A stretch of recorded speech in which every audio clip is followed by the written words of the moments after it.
And Steve, hit the fast break as we end this. And let's just bring in a laughing Darren Smith. He is our Kansas City representative here in UCSS. Yeah. We'll take Darren after the fast break. Darren's usually dressed head to toe in the finest clothing that Kansas City has ever seen. Today he's taking a little step back, but when we have tainted water, we get Darren in a polo. That's what happens. I thought it being cold might hide the taint.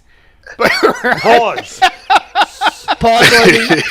Wow. Super. The taintedness of it. I thought making it cold, but it made it worse. It exacerbated the taint. I was trying to, chug it there for a little bit, and then all of a sudden the taint hit me. So bad. It's so bad. See, Darren, this is what you come into here, Darren. Darren, you know what? When we grew up, we had to do the tap water. We got it from the faucet or the water hose. Like, hey, hold on. I did that last night. Okay, I did out the faucet, out the bathroom faucet. Hey, I'm no different, man. If I got to get something to drink, and that's the closest thing, that's where I'm going. So, so Mikey talking about me cracking, but I'm cracking up laughing because as soon as I get the water, Jason takes a sip and says what he says, and I'm just bugging up laughing because I'm like, damn, there had to be some badass water. Oh, it's awful. It's gross. I don't know how bottled water tastes gross. Awful. This happened once, like 6 months ago. Right after East Palestine is when the water tasted bad. That's a good point. I think that is Palestine water. But I do got to say to Jason's point earlier about the left guard position, I know you talked about quarterbacks and the position. Let me introduce you to Joe Tooney making $15 million and Mahomes making his salary. So that's true. But you have one on the other side. But you have one on the other side making that amount.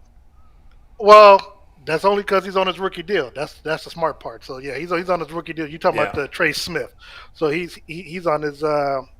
He and Creed Humphrey come up for their contract extensions next year after their third season. So. Well, let's see. I'm sorry. Next year. If you can have two guards making 15, 16 million and a quarterback making 40, 50 million, I don't know another team in the league that has that. And we're paying Myles Garrett a ton, and the Chiefs are not paying Chris Jones. What's the latest there, Darren, with Chris Jones? He's not happy, right?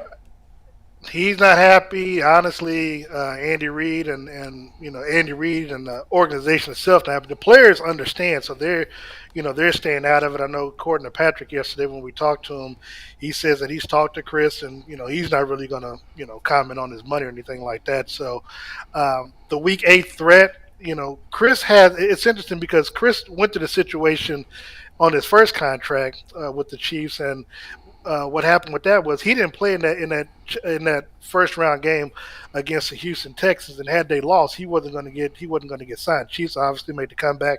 Following week he plays, and then of course the Super Bowl he played in that win, and he got an extension after Patrick did his deal. This time around, he's going for his third contract, and while I think he's worth the money that he's asking for, I think that the biggest issue is the guaranteed money. Brett Veach has said that that they're going to sign him and that he's going to be a long term. But now with Chris and the money with the dead cap hit, the Chiefs are on the hook for $28 million this year. So they only have like maybe $200,000 in free cap space. So unless you're renegotiating Tooney and Travis Kelce this season, I mean you don't have any wiggle room. So you have to either sign Chris or just play itself out and let Chris walk next season. We were talking about this yesterday. I forgot how we got into it, Darren. We were asking, is the Chiefs really that talented? Was it you and Earl or you and Tyvis? We're both out of pocket. I love saying out of pocket. You guys were both out of pocket on this. Stop teaching Bull these words. Is it Patrick Mahomes? Or is it more of the roster is actually really, really, really good if you look at it on paper? Because I said I was more scared of the Kansas City Chiefs when they had Tyreek Hill than I was last year, but they won last year too. Is it the roster or is it just Patrick Mahomes? Is that just much better than everybody?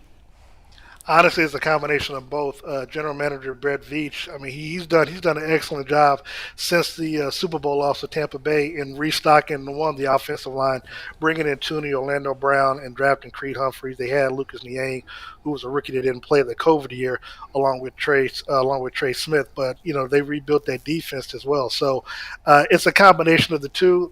The biggest thing, and I think we talked about it last year. On your show, Garrett, is the fact that when Kansas City made the move last year in trading Tyreek Hill, what it essentially did was it put the defense on notice that you could probably double Travis Kelce, but you never knew where Patrick was going to throw the football around. And so obviously you had Juju, you drafted Sky Moore, and the collective talent that they got, signing MVS as well. You never knew where Patrick was going to go with the football. And so what you see on 1st and 10, you could easily see on 3rd and long or 3rd and short with the same offense with, Pacheco in the backfield along with Jerick McKinnon. So the Chiefs had so many weapons offensively that you never knew that you really couldn't double anyone. Darren, I'm just wondering what you thought of the quarterback, the Netflix documentary. I assume you saw it. I nearly Darren died was in watching it. Darren was in it. Yeah, I know. I had a 6-second clip, man, and I'm still waiting on my check from Mahomes. What did you think about how they portrayed Patrick and just the whole series? What stood out as someone who's around him all the time? What jumped out to you about it? We lost Darren. We lost your audio, Darren. Hey, Darren, either mute yourself. No, you're fine. You're fine. Yeah. So the intensity is what I liked about it. I think he took a lot from Tom Brady. After the first AFC Championship loss and the conversations that they had. The biggest thing that I saw is that he works just as hard away from the facility that he does at the facility, with his trainer Bobby. And so when I watched it, I just saw what he is in practice and what he is in the barbershop and what he is, game day. That's the same Patrick all the way around. He's a good guy on and off the field. People ask me all the time, is he a fake? Is he a phony? Literally, what you saw on there is exactly who he is day to day. His brother seemed to be really minimized in that. Was that by design? There was like a couple of clips of him here and there. That was it. That was exactly by design. Ted Cruz, who's the Chiefs PR person, was given a lot of credit for the editing. And yes, that was exactly by design. His wife came off good too. She came off very well. She's been annoying in the past as well. And I thought that they shined a good light on her. Well, first of all, one thing I will not do, I won't say anything about his brother or his wife. Nope. After what the NFL did to Jim Trotter, I'm keeping my credentials. Damn. Hey, you on no smoke? Yeah, no doubt. By the way, Patrick Mahomes has got to be one of the most There's no way you can hate Patrick Mahomes. Like, he's the rival of the two teams I care most about, and I love him. I got nothing bad to say about him whatsoever. But my favorite part of this I should have been a but. That was not an appropriate but. But my favorite part of the documentary, Darren, of course, is I'm sure you can imagine, which makes it I love the fact when his dad was asking him, who do you think's going to win and who do you want to play? And he's like, well, the Bengals are the better, the Bills are a better matchup for us, but I want to play Burrow. I want to play the Bengals. And that tells you all you need to know about Mahomes. I love that. I wonder what the Bills took of that. I don't know, but what did you think of that when you saw that part? Well, I knew that because we asked him that after the game, after the divisional game, and so we kind of knew his answer. I mean, he gave the political answer, but when we got off the podium and in the back where the family is, that's he told us that as well. So, I mean, I felt the same way because the whole talk the entire weekend was, whether or not if Buffalo wins, then you got to play that game at a neutral site down in Atlanta, and if Cincinnati wins, and you had the whole Burrowhead comment that grew into a life of his own. But also the players wanted it because they had lost 3 games in a row, and every game that they lost to Cincinnati was basically from the Chiefs' own doing. They I forgot what happened the first time around last year, but the team collapsed in the second half of the AFC Championship game where they were up initially 18 points and then I think 10 or 11 coming out to half, and then the offense just completely just fell off, and then this time around, the last time they played in Cincinnati, Travis Kelce got stripped of the football. As they were going to try to punch in the go-ahead touchdown, and so so in the back of their mind, that's just how they're wired. They want to play the best, and at the time they felt that Cincinnati was the best, and Cincinnati did pose the greatest threat because the Chiefs had lost to them 3 times in a row. Buffalo gets Kansas City in the regular season, but when the chips matter the most, you kind of knew that Josh Allen would do something that would put them in a position to lose the ball game. Damn. You know, we talked about it a little bit earlier, Darren, about, getting Deshaun Watson. And Deshaun had some comments saying, hey, I shouldn't be mentioned in the top 10. I missed 2 years off. From what we talked about a little bit was, back when he was playing at his peak, he was a guy that was mentioned along the lines of Patrick Mahomes. Now, obviously, Patrick has took his game to a whole new level, being what he is today. But if you can get a Deshaun Watson that is playing at a 2020 level, where would you put him amongst the quarterbacks like a Allen, a Herbert or Burrow, guys in the AFC? You got Rodgers there as well. Where would you put him? If you say, all right, let's slide 2020 Watson in that list, and where does he rank? Well, first of all, not to be disrespectful, and it's a conversation for another day. Don't ever put Justin Herbert in the top 5 with Mahomes. That's a conversation for another day. Shots fired. No, that's real. But if you had 2020 Deshaun, I'd put him at number 3 at best. And at worst, I put him at number 3. At best, I put him at number 2. It's interesting because the last 2 weeks traveling to these preseason games, I'm watching on ESPN the 2016 and the 2017 national title games, and I'm sitting there watching like, man, if this guy shows up with the talent that you all have, I've been obviously watching the show every day and know what's going on when it comes to the Browns. If he plays anywhere near 2020 and before that, because this is the best collective talent that he's had since his college days, I have no reason whatsoever to not believe that that you all can at least get to the AFC Championship game. Now, you ain't beating the Chiefs to go to the Super Bowl, but you can at least get to the AFC Championship game. Chiefs are going down this year, Darren. They're going down. Well, kind of along those lines, obviously everyone here in Cleveland's excited and feel like the Browns are right there with any team in the AFC. But outside of Cleveland, what is the view? How are the Browns viewed as a whole? Are they considered a legitimate threat in the AFC, or are they just looked at as just sort of an afterthought? Honestly, they're probably still looked at as an afterthought. My sister, she's probably watching. She was like, I don't like him. I'm like, well, you like me, watch the show. And so, for me, the biggest thing is people can't, and I get it. They don't want to separate what happened off the field. That had nothing to do with with his talent, what he does on the field, and they bring that. And so to me, that clouds their judgment. And so because of that, I think that they can be under the radar. But if they start off good, obviously, if you start off 2-0 after against Baltimore and Cincinnati respectively, or it might be Pittsburgh. But if you start off at least. Yeah, so if you start off at least 2-0, now people are going to start paying attention to you because they're going to be like, well, damn. And now they'll use the excuse if Burrows doesn't play. Look, a win is a win. So if anybody gets a win over Kansas City and Mahomes didn't play, they're not going to give it back. So, to me, if they start off fast, they're not going to have a choice but to talk about Cleveland and be afraid of them. And like I said, I'm a gambling man. People know me. I'm a gambling man. One of my bets is Cleveland and Kansas City in the AFC Championship game. Now, of course, it's the Arrowhead Invitational.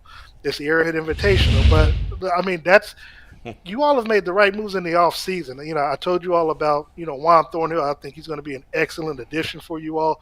Obviously, bringing in the gentleman from Minnesota to go along, Myles Garrett on the defense, and obviously, Jim Schwartz defensively.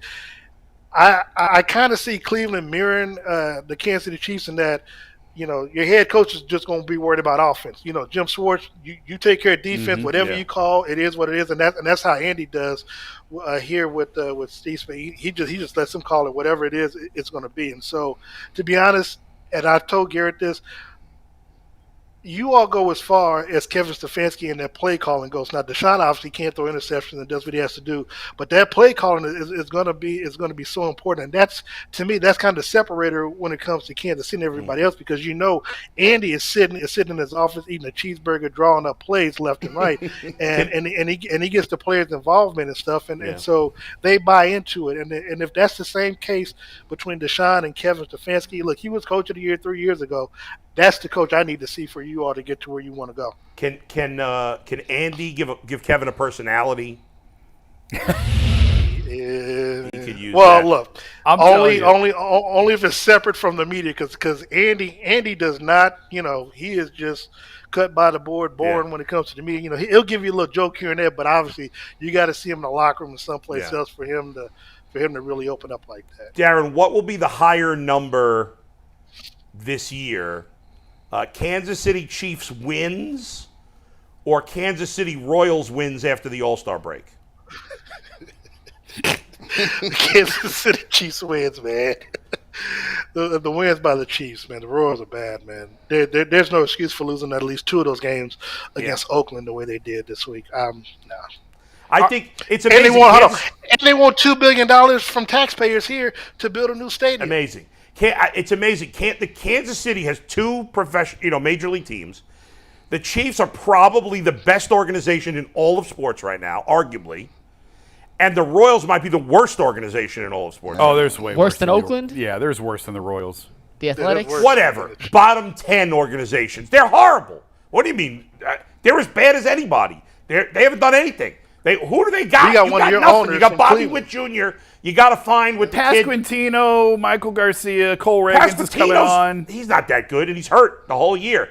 The kid they got, what's the outfielder's name who's developed the 20th round pick? Gavin Cross? Man, the kid out. I'm thinking of the Tigers. Forget it. All you got is Bobby Witt Jr. The rest of the team blows. I mean, you got no pitching. They're still throwing out Zach Greinke all the time. He sucks. He's terrible. All right, that's enough Royals talk. Bull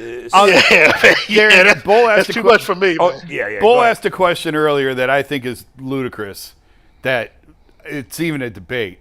But he said, for Browns fans, and now we can ask you as an unbiased observer, what's better, week 1 against the Bengals, if Deshaun balls out and the Browns lose 38-35 because Burrow does something Burrow-like at the end and they win, or Burrow doesn't play week 1, Deshaun plays like crap, throws for 170 yards and 2 picks, but the Browns win the game because they're going against Trevor Siemian.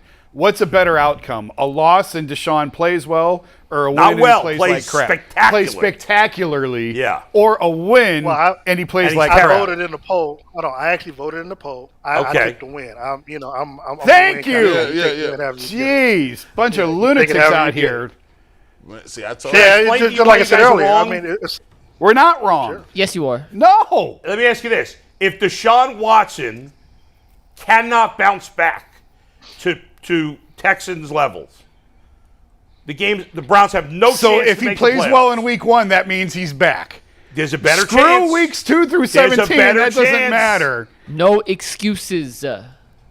DTR. No one's making an excuse. Take the win. If there's a dollar bill on the ground, pick it up. Take the win. You can always come back. Yeah. Cause you can always play better in week number 2. Yes. What happens is week number 1, you go back and look at the tape and see where you can improve, and you make those improvements to go into week 2.